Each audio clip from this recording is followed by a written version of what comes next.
En nosotros está la llave de la tan ansiada felicidad, ¿no? Tenemos la facultad de liberar la química que necesitamos para sentirnos bien.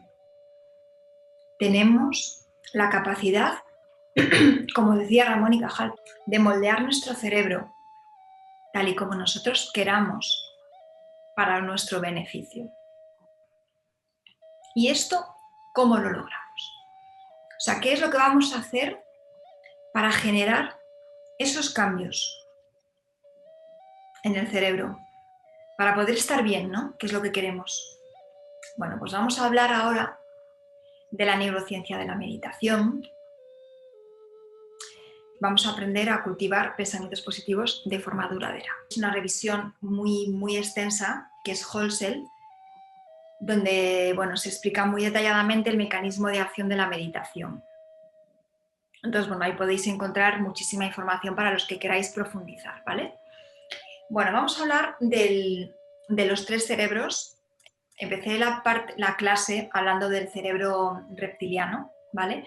Bueno, pues sí, este es el cerebro, el que tenemos, digamos, pues más dentro, más profundo, y es evolutivamente hablando, es el más antiguo, y es el que rige el instinto, las funciones básicas para la supervivencia. Esas pautas de comportamiento reflejas e inflexibles, porque no sé si os ha pasado alguna vez en situaciones de peligro, haces cosas que no sabes por qué las has hecho, pero que las has hecho y te han servido y te han salvado la vida, ¿no? O te han ayudado, por lo menos, mucho. Bueno, pues eso depende, eso es por el reptiliano, por todo lo que tenemos grabado ahí de nuestros antepasados, cuando corrían delante de las fieras, ¿no? y salvaban la vida. El problema es que ellos tenían que defenderse de los leones y nosotros no, entonces no necesitamos, pues eso, que el reptiliano se active tanto, ¿no? Pero bueno, viene de ahí. Entonces manda información al cerebro límbico que está justo rodeando el reptiliano, ¿vale? El límbico es el cerebro emocional o se llama también paleomamífero. Integra los instintos básicos que vienen del reptiliano con la experiencia del presente, ¿vale? Y ese cerebro, pues bueno, que rige, ahora vamos a hablar un poquito más del límbico, y rige las emociones. Y luego, bueno, bordeando el paleomamífero o límbico o emocional, estaría lo que es el córtex, el cerebro neomamífero, es el cerebro más racional, es el cerebro pues, que nos ha dotado de inteligencia, ¿no?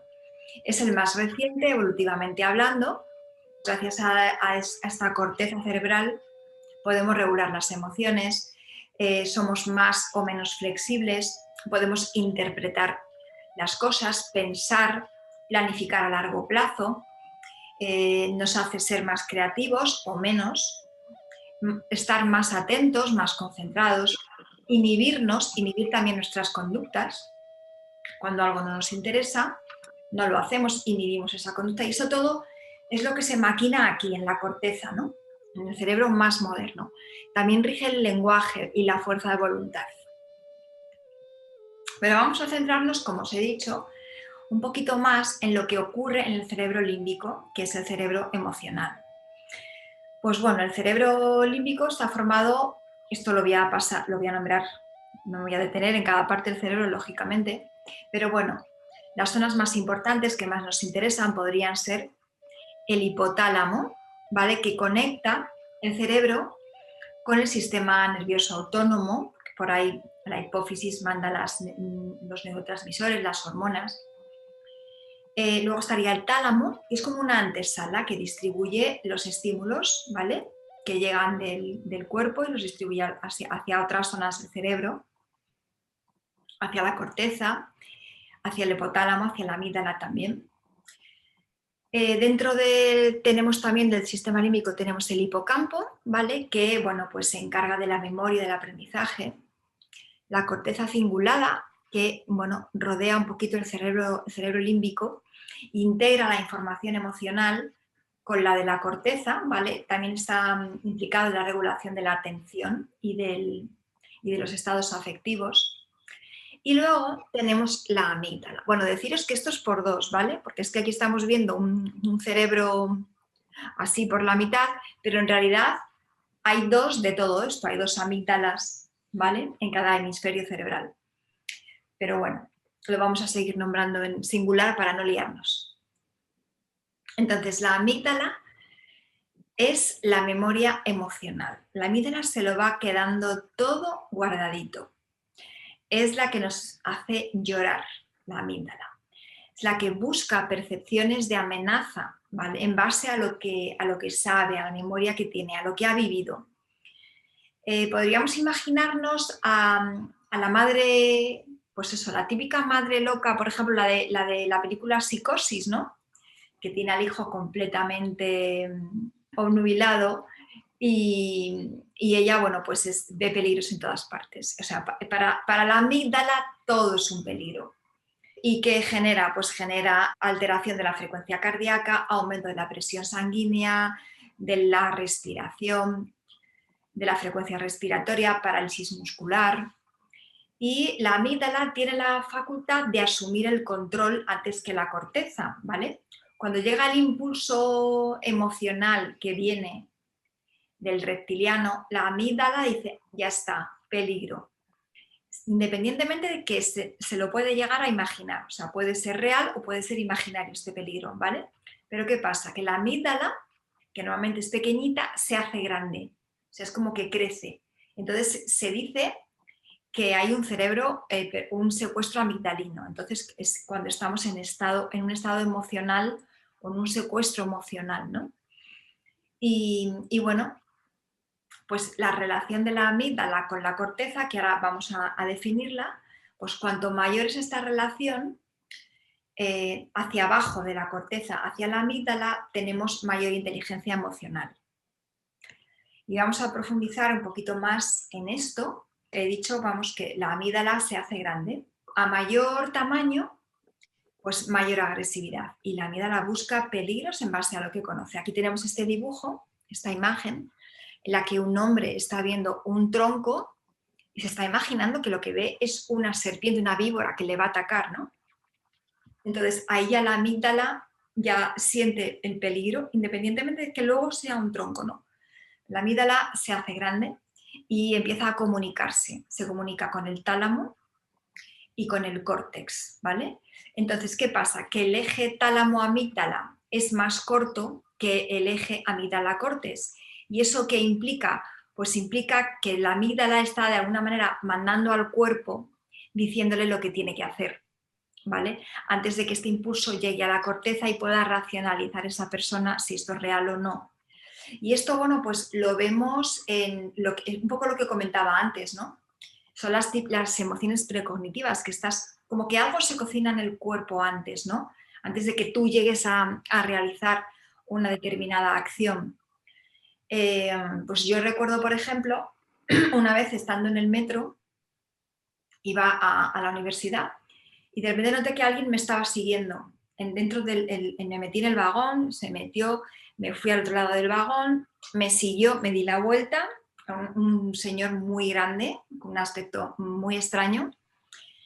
Me puse un poco nerviosa, me bajé del vagón, se bajó detrás de mí, entonces empecé a correr y justo cuando sonó el pitido para cerrarse las puertas, yo me metí dentro, ¿no? Pues bueno, eso yo no lo pensé. O sea, yo no salí del vagón pensando que me iba a meter en el siguiente, simplemente lo hice. Pues yo supongo que aquí estaría funcionando este eje amígdala-tálamo, ¿no? Es decir, la amígdala me está diciendo, peligro, haz esto, pero yo ni siquiera lo había pensado. Y ya luego, que es cuestión de segundos, de segundos después, cuando ya el impulso llega a corteza, ya la corteza procesa. Dice, bueno, ¿hay peligro real o no lo hay? ¿Tengo que correr o no? ¿Tengo que pelearme o no? ¿Tengo que defenderme o no lo tengo? Pero antes ha habido todo este proceso que seguro que todos habéis sentido alguna vez, en el que dices, jo, pero si es que yo he sentido esto, lo he hecho y no sé ni cómo lo he hecho, ni lo pensé. Pues es por esto, ¿no? Cuando realmente ya se inicia esa información, llega a la corteza empieza a funcionar y se comunica con la amígdala vía corteza amígdala, y entonces es cuando se mejora, cuando mejora la regulación de esta emoción, la emoción del miedo, ¿vale? Entonces, para la regulación de las emociones necesitamos corteza, corteza prefrontal y cuerpo, ¿vale? Entonces es un poco lo que he dicho. La vía corteza-amígdala, que es una vía que va, se dice que va de arriba a abajo, de arriba hacia adentro, hacia el centro. Se llama también vía inhibitoria descendiente y bueno, pues se ve fortalecida en la meditación. Y esto no se mide en el coeficiente de inteligencia, pero realmente es un punto importante. ¿Qué es lo que fortalecemos? Pues un poquito como he dicho antes, ¿no? La meditación hace que esas conexiones neuronales y vías neuronales se hagan más fuertes, más potentes, ¿vale? Cuando fortalecemos la vía que va de la corteza a la amígdala, tenemos una mejor regulación de las emociones. Es decir, podemos hacer esto, no es que nos sintamos miedo, claro que no, somos seres emocionales, pero vamos a regularlo mejor, ¿vale?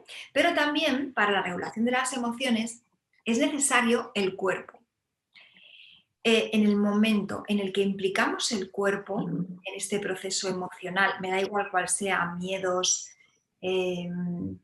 tristezas, ansiedad, todo, ¿no? Cualquier tipo de emoción que nos resulte difícil, daros cuenta que la acompañamos de pensamientos. Si la emoción es difícil o negativa, estos pensamientos, ¿cómo son? Son negativos, ¿no? Entonces, ahí la amígdala está haciendo de las suyas, está recordando, está diciendo que esto es un peligro. Estamos dejándonos secuestrar por la amígdala. Pensamiento y emoción van de la mano, ¿vale? Y están aquí, en la cabeza, dando vueltas, chucu, chucu, chucu, no paramos. La famosa mente de mono. Cuando somos capaces de implicar al cuerpo, ¿vale? Significa que sentimos la zona del cuerpo en la que está implicada esta emoción. O sea, pensamiento y emoción siempre se dan aquí en la cabeza y siempre tiene una manifestación en el cuerpo. A lo mejor notamos cierto dolor en el estómago, en la boca del estómago, sensación de ahogo, dolor de pecho, dolor de garganta. Bueno, pues en el momento en el que vamos a buscar al cuerpo o simplemente nos fijamos en nuestra respiración abdominal o en nuestras manos, somos capaces de salir de ese bucle de pensamiento que hace la emoción más grande y vamos al cuerpo, la amígdala se va a hacer pequeñita. Ya le estamos quitando poder a la amígdala, ¿vale? Y estamos regulando esta emoción concreta, la que sea. Y esto también, este proceso se ve fortalecido con la meditación. Y esto luego lo vamos a practicar, ¿vale? Entonces, para concretar, ¿qué es lo que ocurre en nuestro cuerpo y en nuestras células cuando meditamos? ¿Vale? Bueno, pues lo primero sería una regulación de la atención, ¿vale? O sea, es el primer paso y es un paso muy importante. Meditamos y estamos trabajando, cultivando la atención. Vamos a poder concentrarnos mejor, estar más tiempo en una determinada tarea concentrados, ¿vale? Y bueno, pues estos se miden resultados midiendo pues la atención ejecutiva, los test, bueno, estos se hacen los test de redes atencionales, la orientación, la capacidad de alerta, la reducción del parpadeo atencional, que es cuando te despistas. Y lo que ocurre es que estamos fortaleciendo pues, una parte de la corteza, ¿vale? Que es el córtex cingulado anterior.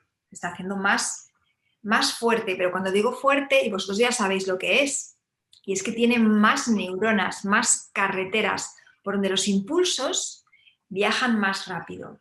Y esto es lo que ocurre, ¿vale? Meditamos, conseguimos estar más atentos, pero porque hay algo que está cambiando en el cerebro. El proceso de la regulación de la atención sería el siguiente. Empezamos por aquí, por esta parte, ¿vale? Este sería el circulito, el color azul, es la parte de la corteza prefrontal que está activada cuando estamos meditando o estamos concentrados o estamos atentos a algo. ¿Qué pasa? Pues que nos distraemos, ahí parece un pensamiento, una imagen, un ruido, nos distraemos y entonces el precunio se activa, ¿vale? Y el siguiente paso sería, este paso es muy importante, sería darnos cuenta, porque ya no tenemos la corteza prefrontal activada, pero nos damos cuenta, con la práctica nos damos cuenta de que nos hemos despistado y volvemos, ¿vale? Volvemos a concentrarnos en el objeto que estemos concentrados, objeto de meditación o trabajo que estemos realizando, examen que estemos estudiando, lo que sea. Nos volvemos a concentrar y otra vez se vuelve a activar esta zona de la corteza prefrontal. Y a medida que esto lo hacemos más y más veces, pues esta zona se va fortaleciendo, ¿vale? Lo que pasa que, bueno, que siempre llegan momentos, allá somos capaces de mantener la atención un poquito más de tiempo, se llama atención sostenida, pero nos vamos a volver a despistar. Pues otra vez sería la misma vuelta. Esto ocurre mucho y además me lo decís, ocurre mucho en meditación. Es que me despisto, lo he hecho mal. No, no lo has hecho mal. Es un proceso, o sea, esto forma parte dentro del mismo proceso de regulación de la atención y sirve para fortalecer la atención, para fortalecer esas redes, esas vías que queremos, que están aquí en la corteza, que queremos que se hagan más fuertes, ¿vale? Como os he dicho, la meditación mejora la regulación de las emociones. Nos vamos dando cuenta que cada vez somos menos reactivos. Bueno, esto lo he explicado ya, cómo se mejora la regulación de las emociones, pues porque se refuerzan esos mecanismos de control que van desde corteza prefrontal hacia la amígdala, hacia la red, es la red frontolímbica, corteza amígdala, fronto de corteza límbico del sistema límbico, ¿vale? Como he explicado, tal y como he explicado antes, ¿vale? Tenemos esta red más fuerte, más hecha, pues las emociones van a ser menos potentes en nosotros, ¿vale? Vamos a sufrir menos secuestros amigdalinos o van a ser más leves. ¿Qué se ha visto en meditadores? Pues efectivamente lo que se ha visto es esto, que hay un reforzamiento de esta red frontolímbica. Esta red es más fuerte en meditadores de largo recorrido y esto correlaciona con medidas de bienestar general, ¿vale? ¿Y qué ocurre? Pues que aumenta la corteza prefrontal, dorsolateral concretamente, que esto es lo que se ve aquí en estas imágenes, ¿vale? Que aquí es donde está la corteza prefrontal, y disminuye la amígdala se hace pequeñita. Además, cuando meditamos se silencia la red por defecto, ¿vale? No sé si os acordáis de que era la red por defecto. Nos podemos preguntar, ¿qué hace nuestro cerebro cuando no hacemos nada? Yo me meto en la cama a no hacer nada, a ver si a dormirme, a descansar, y creo que mi sistema nervioso está relajado, pero en realidad no es así. En reposo, de hecho, el gasto de energía es solamente entre un 5 a un 10% menos que estando activo, con lo cual el cerebro sigue funcionando. Y este funcionamiento del cerebro cuando no hacemos nada se llama la red por defecto. Estos estados de activación, esto lo notamos cuando estamos muy activados, cuando estamos muy estresados. Lo que ocurre es que seguimos activos, aunque no estemos haciendo nada, nuestro sistema nervioso está funcionando a tope, ¿no? Y bueno, pues ¿qué hace la meditación con esta red por defecto? Pues la silencia, ¿vale? Y este ruido mental que no nos deja descansar, pues se va calmando, se va apaciguando, ¿vale? Y esto es lo que vemos, mira, estas barritas que van hacia abajo, pues precisamente es la disminución de la red por defecto en los meditadores, ¿vale? Y como decía Buda, una mente silenciosa, esta frase la habréis oído, es una mente feliz. ¿Qué más? Pues bueno, esto también lo he nombrado antes, mejora la consciencia corporal y esto es importantísimo. Se activan zonas del cerebro como la ínsula, que recibe toda la información del cuerpo, la unión temporoparietal, y esto aumenta la interocepción. ¿Y qué es la interocepción? Pues es que comenzamos a sentir zonas de nuestro cuerpo que antes estaban aparentemente dormidas. Y esto es básico para la regulación de las emociones, por lo que os he dicho antes, porque vamos a ser capaces cuando estamos secuestrados emocionalmente hablando, vamos a ser más capaces de sentir esa zona del cuerpo en la que se está manifestando la emoción o cualquier otra zona, para que la amígdala se haga pequeñita, para que los pensamientos y las emociones salgan de nuestra cabeza, podamos desplazarlas. Si, decimos en mindfulness, hablamos de la impermanencia de todo y también de la impermanencia de los pensamientos y de las emociones que tienen en nuestra mente, ¿no? Tienen un tiempo limitado, un principio y un fin. Lo que pasa es que estamos tan identificados con nuestras emociones y con nuestra forma de pensar que nos creemos que somos nosotros, pero esto no es así. Entonces, en el momento en el que empiezas a diferenciarte o a separarte un poquito, ¿no?, del pensamiento y de la emoción, pues, pues vas notando que te calmas, ¿no? Y esto se ve, por ejemplo, en los niños por las noches cuando con mi hija, cuando era más pequeñita y tenía miedo, la llevaba a una zona del cuerpo y es que en un minuto estaba dormida. O sea, ya no había pensamientos de miedo, ¿no? Ya no. Entonces, esto de pasar de la mente al cuerpo, esto de qué es la medicina mente-cuerpo, pues es esto precisamente, esta capacidad que vamos trabajando poco a poco, que vamos fortaleciendo con mindfulness. Y esto es básico, como decía, para la regulación de las emociones. Bueno, también nos cambia la perspectiva del yo. Esto es importante, ¿no? Porque normalmente nosotros vivimos la vida en primera persona. Yo soy, o sea, todo lo sentimos desde nosotros, desde el yo. Yo soy, yo siento, a mí, conmigo, a mí, me molesta, me tal, me cual, para mí, por mí. Todo es desde la primera persona. Cuando empezamos a meditar, este proceso cambia y entonces nos sentimos, se convierte en un proceso observable, como si nos sentáramos en el cine y nos pusiéramos las gafas de ver nuestra vida así proyectada en la pantalla. Y esto es muy interesante. ¿Por qué? Pues porque te ayuda, lo primero, a conocerte sin esas máscaras, sin esos patrones, sin esas influencias de la cultura, del aprendizaje, de la educación. Te desidentificas de ti mismo, de lo que tú crees que eres, de esos personajes, de esas máscaras, y te conoces. Pues según la psicología budista es la clave para llegar a una felicidad duradera. Esto lleva tiempo, claro, hay que trabajar mucho, ¿no? Pero bueno, ya rápido, en las primeras meditaciones te das cuenta de las cosas que no son tuyas, de pues es que yo me considero una persona depresiva como mi madre, yo he heredado eso. Bueno, pues esto no es así. Tú puedes cambiar eso. Es que yo soy una persona que tengo mucha ansiedad o que me enfado mucho porque soy como mi padre. Pues esto no es así. Lógicamente, a ver, hemos aprendido, hemos vivido con nuestros progenitores, con nuestros educadores y hemos aprendido tanto de ellos, ¿no? Pero en el momento en que te das cuenta que esto puede no ser así, es como que ya dices, vale, esto no es mío, fuera, y lo sueltas, ¿no? Esto es lo que hace la meditación. Además, tiene efectos sobre el envejecimiento celular. Esto es interesante, estos son cromosomas.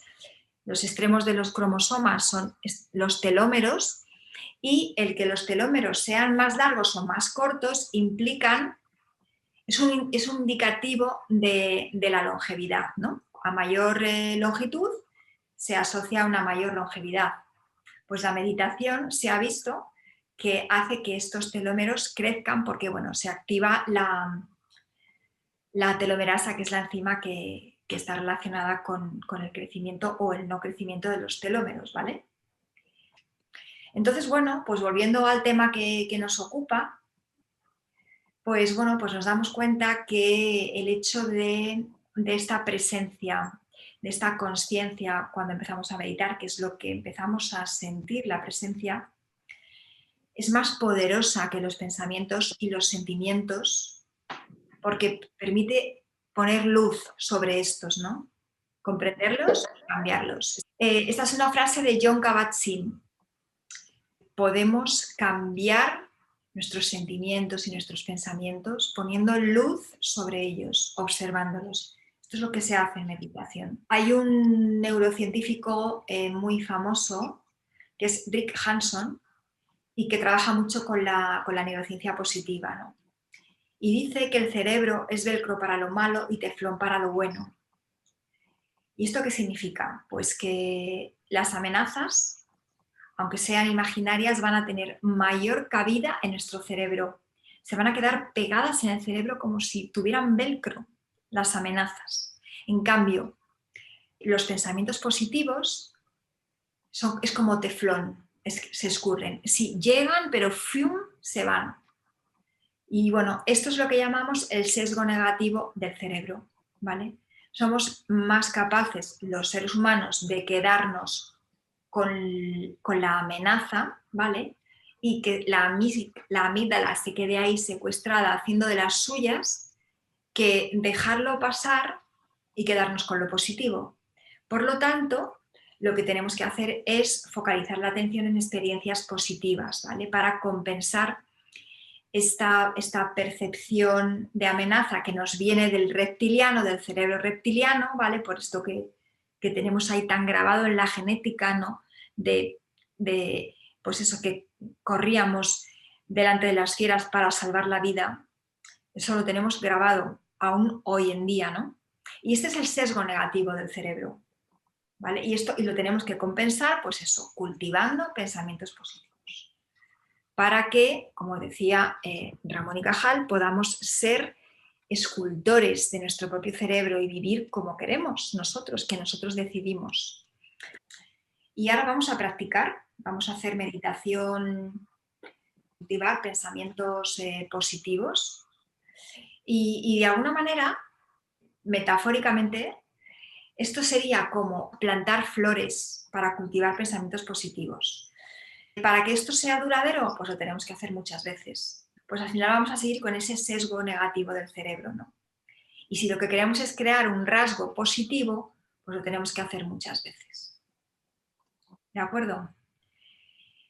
Os vais colocando, yo os dije que os prepararais un poquito, ¿no? En silla de meditación, zafú, o la silla en la que estáis sentados, taparos un poquito, voy a quitar la presentación y ya me voy a poner yo. Entonces, bueno, pues os voy a pedir lo primero eso, que sentáis cómodo, ¿no? Si estás en una silla, te puedes colocar un cojincito aquí en la zona lumbar para que la espalda esté un poquito más recta. Los que lleváis meditando un poquito más, os dais cuenta que la espalda recta favorece la atención durante el proceso de meditación y nos despistamos menos, por eso es importante. Y bueno, pues si queréis vais cerrando los ojos para evitar distracciones.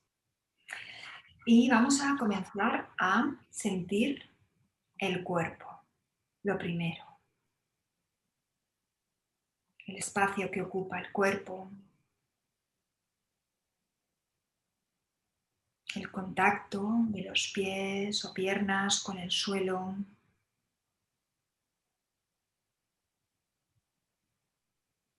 con la silla, la espalda recta sin llegar a sentir dolor o tensión.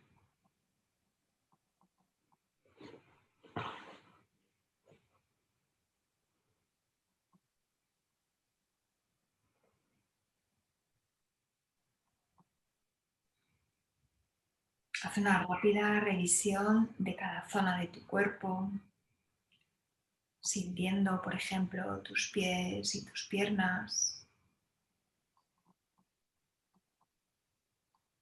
tus caderas, tu tronco, pecho, brazos, manos.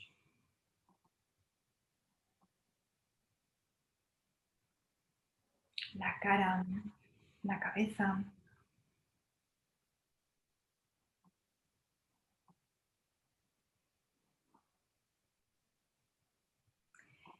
Y ves soltando tensiones en cada exhalación,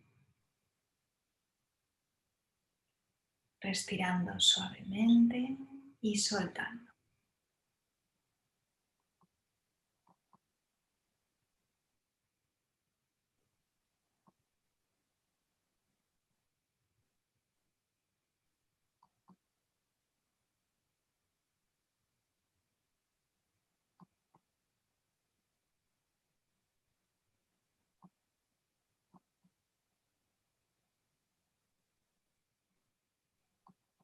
Si notas alguna tensión en el cuerpo, dirígete a esa zona, obsérvala, intenta soltarla en la activación.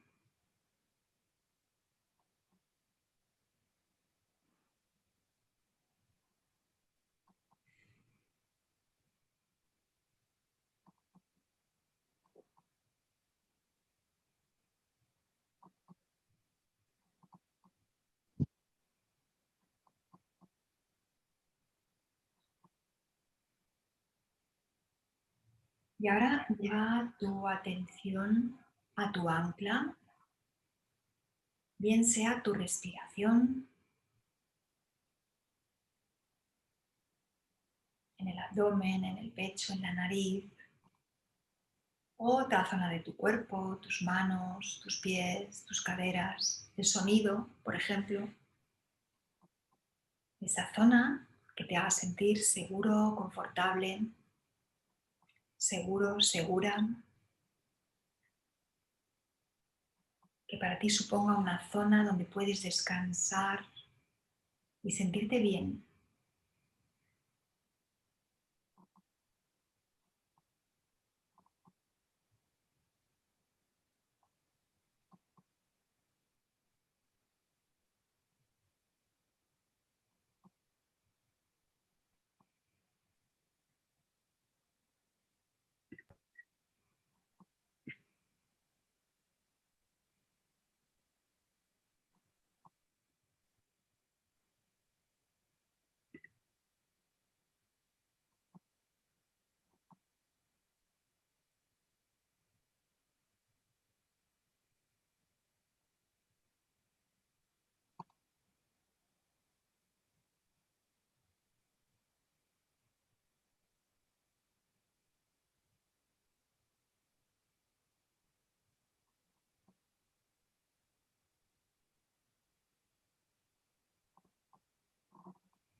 Y volvamos a fortalecer un poquito la atención,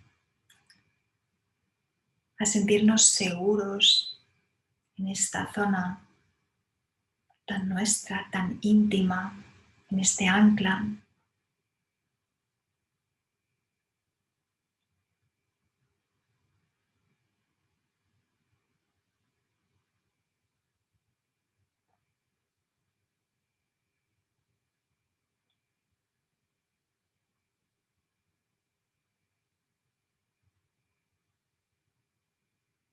Y si te despistas en algún momento, vuelve a tu objeto de meditación.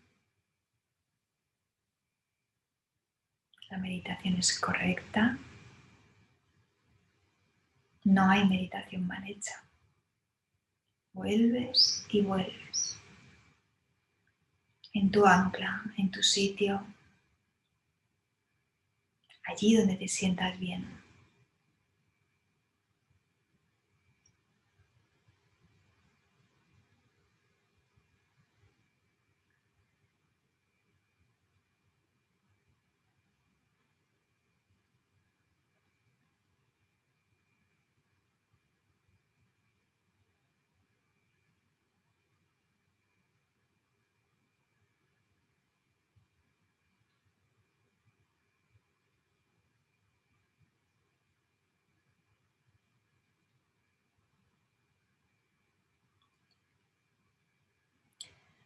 ahora que ya has vuelto a encontrarte bien, estás en tu centro, concentrado, relajada, relajado. Vamos a comenzar a cultivar los pensamientos positivos según el método de Rick Hanson, el método Hill. Y para ello te voy a pedir que pienses en una experiencia positiva para ti, una experiencia que hayas vivido muy intensamente,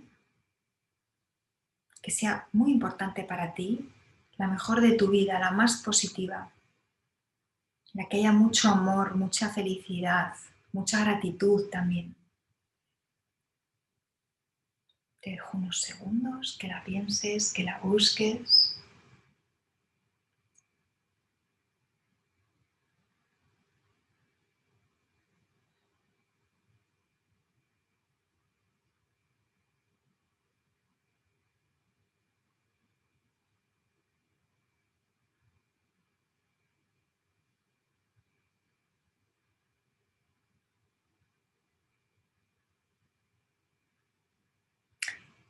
Y ahora te voy a pedir que pongas los 5 sentidos para revivir esa experiencia, para enriquecerla.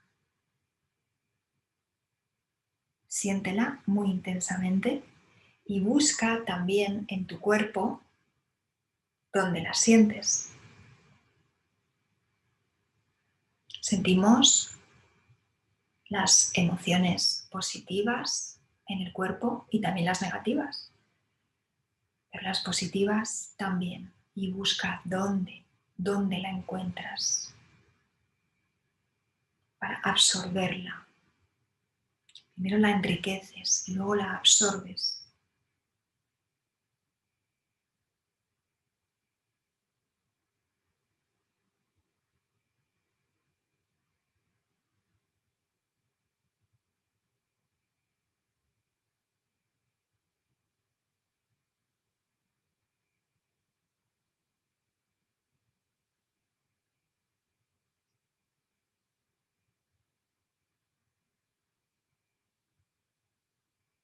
Busca sensaciones en tu cuerpo. Puedes notar una expansión en tu pecho o que tus músculos se relajan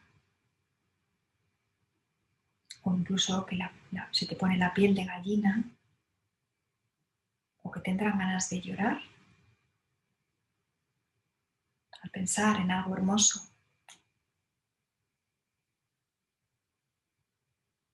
Te voy a pedir que magnifiques esta sensación de bienestar,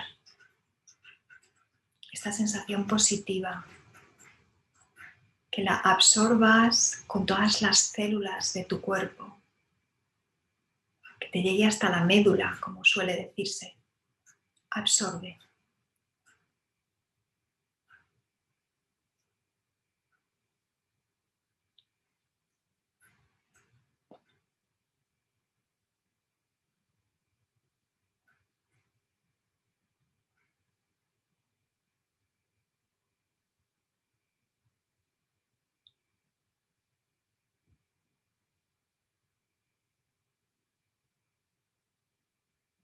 Absorbe. Y absórbela en tu cuerpo. Siente esa corporalidad nueva, nueva a partir de hoy para ti.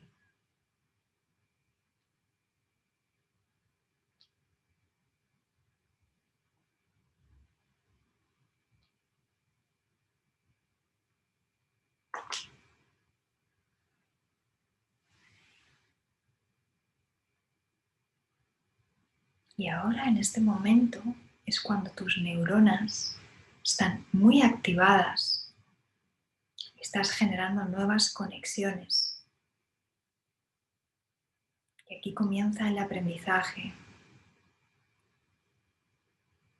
y la memorización de estas experiencias positivas y gratificantes.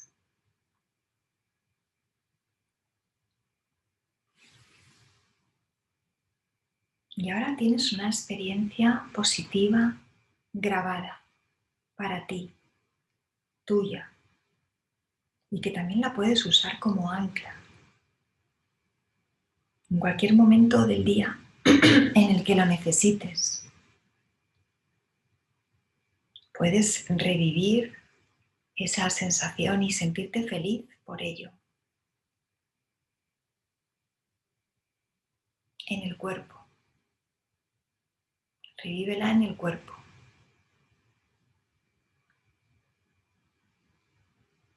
Si nos quedamos en el pensamiento, la amígdala puede acechar. Vete al cuerpo, a revivirla en el cuerpo. Ahora ya sabes dónde se manifiesta esta emoción positiva. Esta flor que acabas de plantar.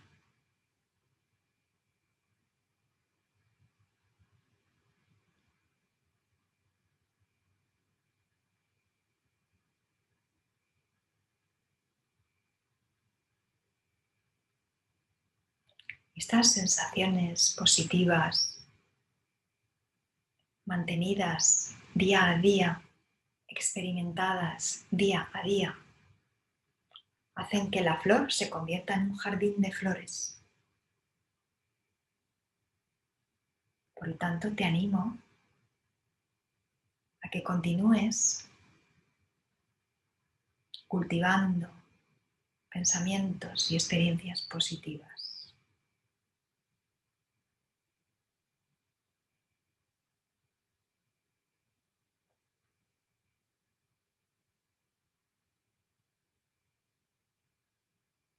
Vuelve a tu ser.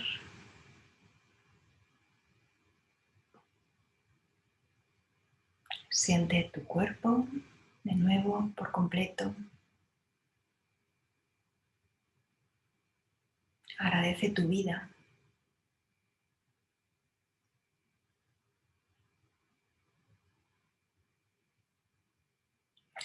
Y puedes respirar profundamente un par de veces.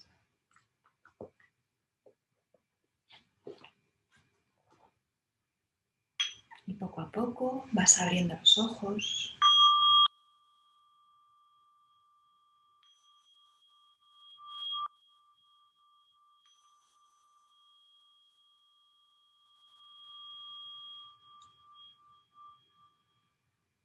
Vale. Muchísimas gracias a todos, chicos. Gracias y feliz semana.